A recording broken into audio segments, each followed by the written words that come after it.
There's a quiet law that shapes our entire reality, an invisible force that kind of governs what we achieve, who we attract, and how the world responds to us. And we're about to dive deep into it.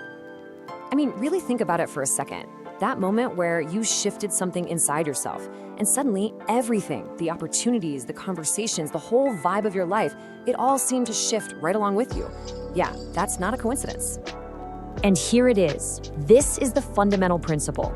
We spend so much of our lives trying to change the reflection we see in the mirror, but we don't realize the reflection isn't the source. See, the world doesn't give you what you want, it gives you who you are.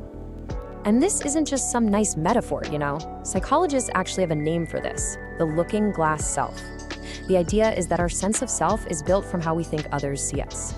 But here's the twist. What if the reflections they see are just echoes of the identity we're projecting in the first place? What if we're not just looking at the mirror, but we're actually controlling the image itself? Okay, so this leads us right into this common trap that so many of us fall into.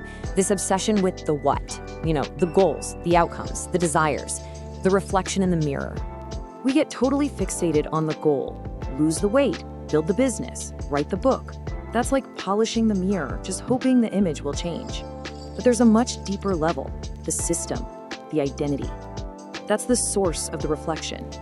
This quote just nails the problem with the goal-only mindset. A goal, it's a finish line. It's a fleeting moment. A system, on the other hand, is about becoming the kind of person who wins consistently. It's a commitment to the process, not just the prize. Now, this is where it gets really frustrating, right? We put in all this work, but for days, weeks, maybe even months, the reflection in that mirror just doesn't seem to change. This is what we call the valley of disappointment. And honestly, it's where most people give up, thinking their effort was for nothing. But here's the secret. That work is not being wasted. It's being stored. It's like a stone cutter, hitting a rock 100 times without a single crack. Then on the 101st blow, it splits in two. And we know it wasn't that last hit that did it, but all the ones that came before. So if focusing on the what is a trap, where do we turn? Well, this is where we uncover the hidden law. The focus has to shift from the what to the who. The fundamental mistake we've been making in our approach to change this whole time has been our obsession with the external, the results, the lagging indicators. We've been staring at the mirror and completely missing the point. The secret is to stop trying to change the reflection. It's about turning away from the mirror and changing the person who's looking into it. Because when you change, the reflection has no choice but to follow. It's a law. This quote just says it all. This is the heart of real transformation. You don't just do the things that lead to a result. You have to become the kind of person for whom those results are just a natural outcome. So let's just flip the script entirely. Instead of asking, what do I want to achieve? Ask yourself this. Who is the kind of person that could achieve those things? What kind of person loses 20 pounds effortlessly? What kind of person learns a new language for fun?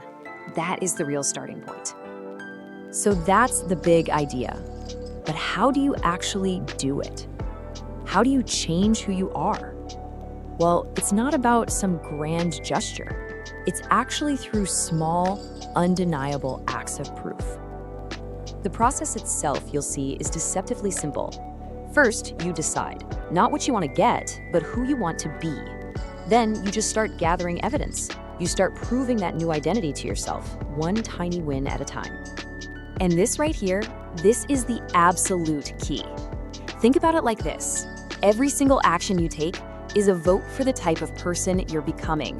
Going to the gym isn't just about burning calories, it's a vote that says, I am a healthy person.